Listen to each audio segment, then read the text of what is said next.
Gente, segunda-feira, 21 de abril de 2025, um super abraço para quem está de feriado estendido, um super abraço para quem está trabalhando, porque afinal de contas, nosso encontro marcado semanal aqui pelo canal do Aprova é democrático e é sempre feito com todo carinho, respeito e dedicação à nossa construção de conhecimento e cidadania. E por extensão, como eu sempre digo, olha, ainda é possível melhorar, estabelecer raciocínios, reflexões que nos ajudam em processos seletivos, concursos e vestibulares. Então, não espere mais. Se você ainda não se inscreveu e ativou as notificações, faça isso. Compartilhe com as pessoas à sua volta, com quem você quer estabelecer aí um ponto de contato, um diálogo, uma estratégia de conversa sobre assuntos que estão à nossa volta.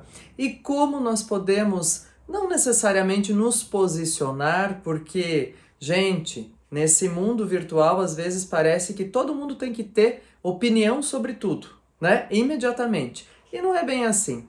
É por isso que muitas vezes eu digo, gente, peraí, a gente vai dar uma pitadinha aqui mostrando o que está acontecendo, mas daqui a pouco é que a gente vai fazer uma reflexão mais robusta, mais interessante, porque justamente haverá outros elementos para isso.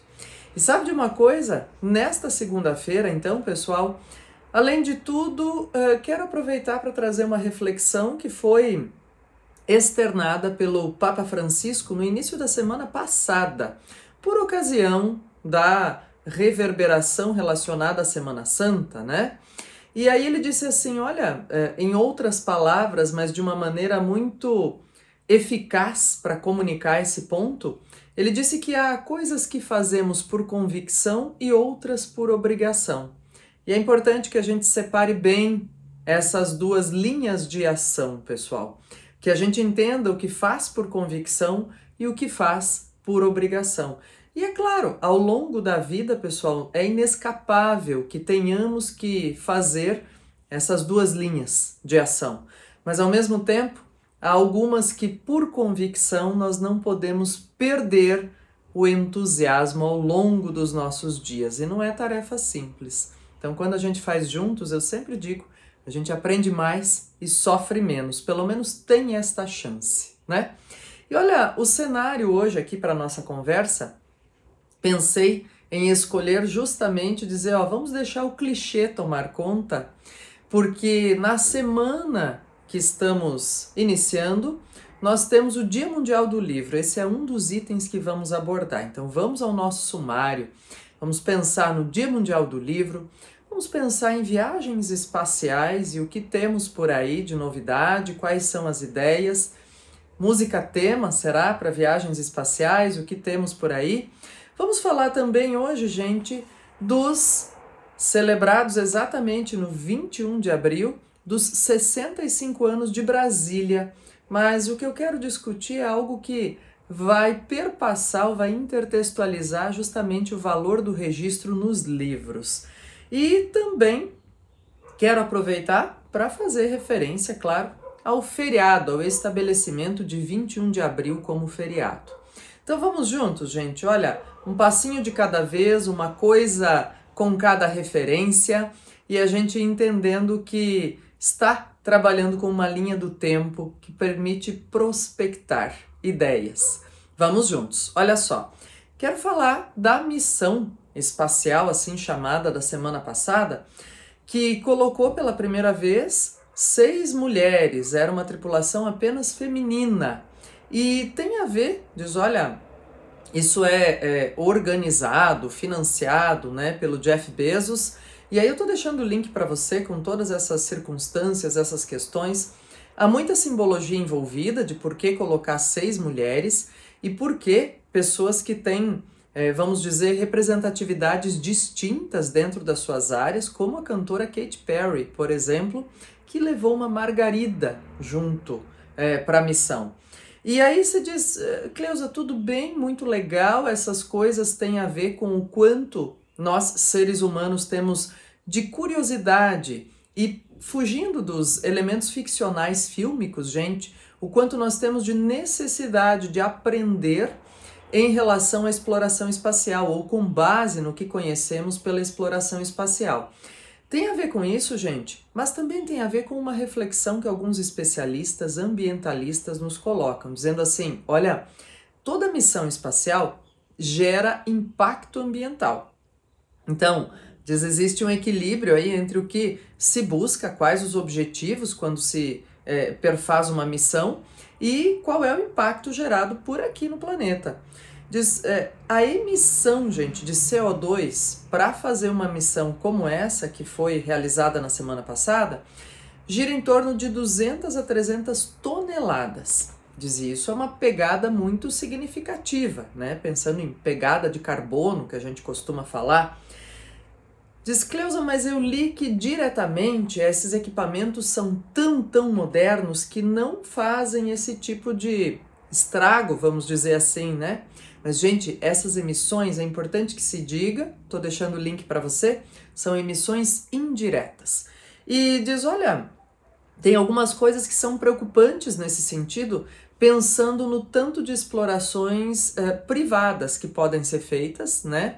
Aí você diz, não é uma exploração feita pela NASA ou coisa desse sentido, por agência espacial, né?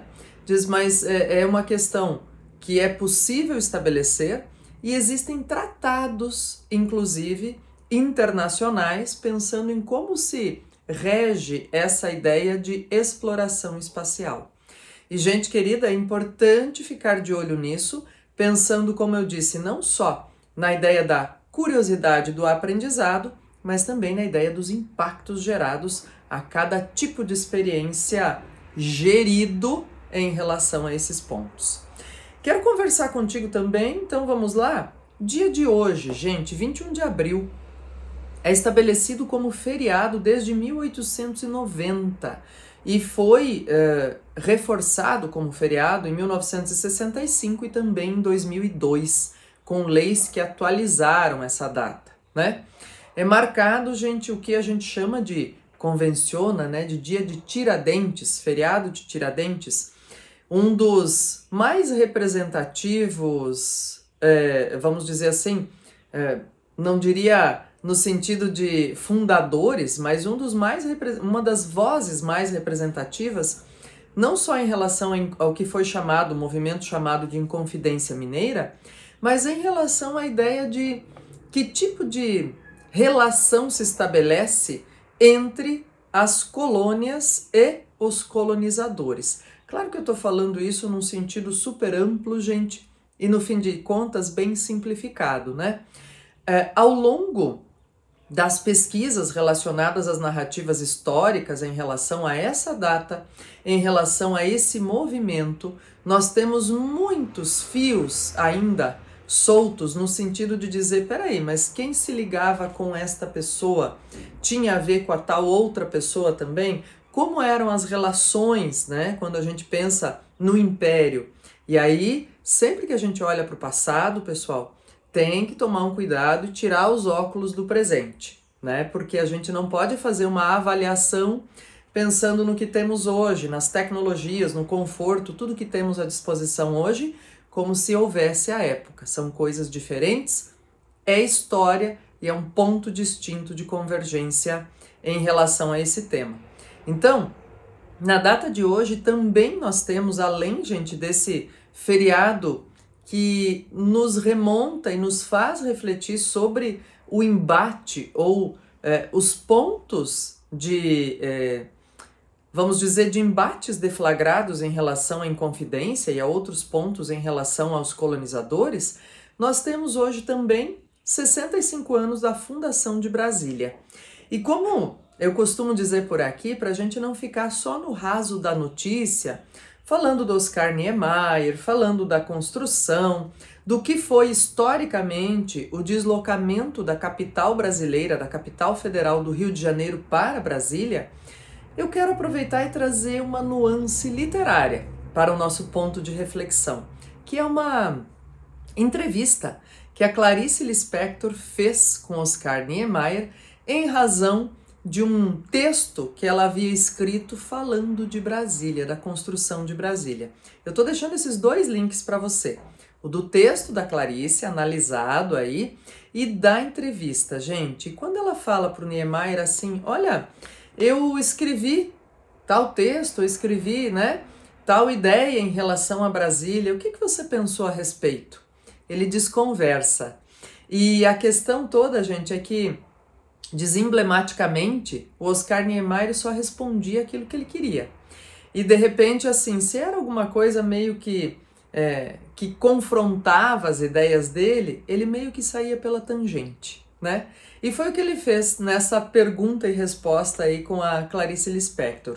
O que me chama a atenção nesse texto da Clarice, gente, é que ela diz que os arquitetos colocaram o espanto edificado e o seu espanto diante daquele cenário.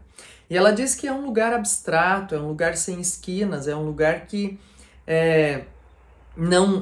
cujos silêncios falam mais do que palavras. Obviamente o texto é cheio de metáforas e pode ser interpretado, gente, à luz do que a gente desejar em relação a amor e ódio com algum lugar, com alguma cidade. Bom, deixo o texto para interpretação e deixo também justamente esse ponto de dizer assim, olha, não vamos falar só da arquitetura, mas vamos falar da percepção literária, da percepção metafórica do lugar. Então, por isso eu quis trazer essa reflexão e esse intertexto que são chaves um pouco diferentes de interpretação nesse sentido. Vamos falar também do 23 de abril, gente querida, que é Dia Mundial do Livro. Sempre digo, olha, guarde livros, não guarde rancor. É a melhor escolha para a vida.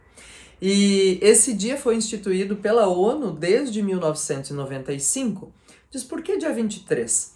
Porque, pelos registros históricos, gente, é o dia em que morreram 3 célebres escritores: Shakespeare, Cervantes e Inca Garcilasco de la Vega, que esse terceiro talvez seja um pouco menos conhecido nosso por aqui. É um dia, pessoal, para celebrar a importância que os livros têm na nossa vida, na nossa formação, para as nossas pesquisas, enfim, para tudo aquilo que a gente queira. Não só quando eu falo em formação, não é só formação intelectual, gente. É na nossa formação como seres humanos, né?